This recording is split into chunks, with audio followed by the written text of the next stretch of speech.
அரசியல் வந்து ஒரு இவால்விங் சயின்ஸ். ஆமா, 2010 அது வெறும் ஆமகரியா இருந்துச்சு, கொஞ்சம் கொஞ்சமா வளர்ந்து இன்னைக்கு மானூர்காக்கு வந்து நிக்குது. 2010 வெறும் AK-74 இருந்துச்சு, இன்னைக்கு வளர்ந்து அது பீரங்கி துப்பாக்கியா வந்து நிக்குது.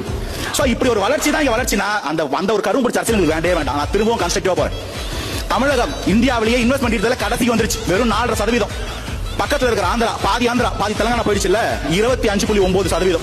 கூகுள் டேட்டா சென்டர் அங்கதான் இருக்கு, குவாண்டம் வேலி அங்கதான் வருது, ஏஐ யூனிவர்சிட்டி அங்கதான் வருது. ஏன்டா தமிழ்நாட்டுக்கு எதுவும் வரல எப்படா கேட்பீங்கன்னு நான் கேட்கிறேன். யாரும் கேட்கவே மாட்டீங்களே. ஜிடி எக்கானமி இங்க நம்மள எத்தனை பேரு பாக்குற வேலை பத்தாம வீட்டுக்கு போகும்போது ரேபிடோ ஓட்டு போயிருக்கீங்க. MBBS முடிச்சோம், MTech முடிச்சோம், ரேபிடோ வண்டி ஓட்டுறான். டாக்டரா இருந்தா 15,000 வருமானம், வண்டி ஓட்டினா 20,000 வருமானம் நிலைமைக்கு MBBS MTech நம்ம அங்க தள்ளி வச்சுக்கோ. அதை பத்தி இந்த மாநிலத்துக்கு ஒரு பாலிசியே இல்லையே. வாழ்வாதாரத்துக்காக ஆட்டோ ஓட்டுறவனுக்கும் வயிற்றுக்கு பத்தல ரேபிடோ ஓட்டுறவனோட சண்டை அரசாங்கம் எதையும் வேடிக்கை தான் பாக்குது. இந்த அரசியல் எங்களுக்கு கிடையாது. வெறும் பிளேம் கேம்னா உங்க எல்லாரோட வண்டவாளத்தையும் நான் 75 வருஷம் 53 வருஷம் 15 வருஷம் பட்டவனை போட்டு எடுத்து வச்சிருக்கேன். நான் ஏன் அதை பேசலன்னா ஒரு மாற்று வேணும். இங்க இருக்கிற பிரச்சனை என்ன, தீர்வு என்ன, இதை பேச ட்ரை பண்றேன். ஆனா வெறுமன தாவேக்காவை எனக்கு இப்பதான் புரியுது இந்த டைட்டிலோட அர்த்தம். ஏன்டா ஜனநாயகன் போட்டு என்ன அடிச்சு எம்மு போட்டிருக்கீங்கன்னா ஜனநாயகனுக்கு எதிராக பேசுறதுக்காக எல்லாரும் யோசிச்சுட்டு இருக்கீங்க.